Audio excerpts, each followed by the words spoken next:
Welcome to our channel. Today we how to disable SFTP-only access on an AWS Transfer Server, complete guide step by step clearly. To disable SFTP-only access on an AWS Transfer Server, begin by logging into your AWS Management Console. Navigate to the AWS Transfer Family Service. Locate the transfer server you wish to modify. Click on the server's name to access its details page.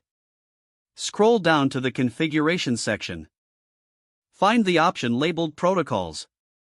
Currently, SFTP should be selected. To disable SFTP-only access, uncheck the SFTP option. Ensure that at least one of the other protocols, such as FTP or FTPS, is enabled.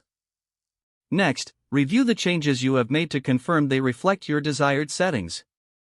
Then, click on the Save button at the bottom of the page.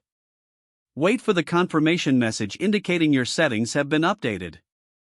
Test the server to ensure that SFTP access is indeed disabled.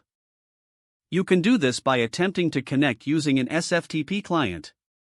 If the connection fails, you have successfully disabled SFTP-only access.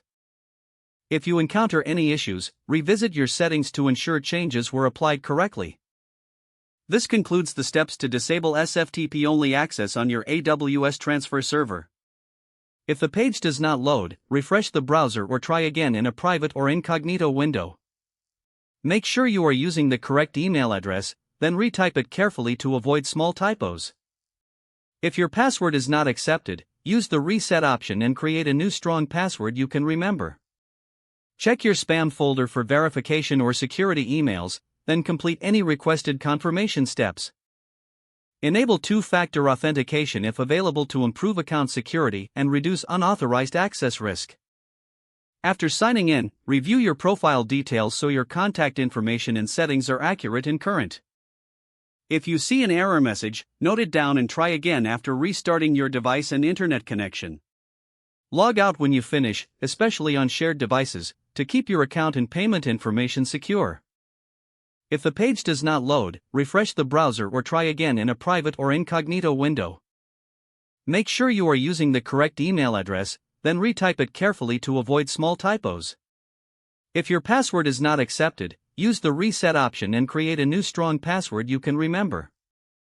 Check your spam folder for verification or security emails, then complete any requested confirmation steps. Don't forget to like this video and subscribe to our channel for more step-by-step tech guides.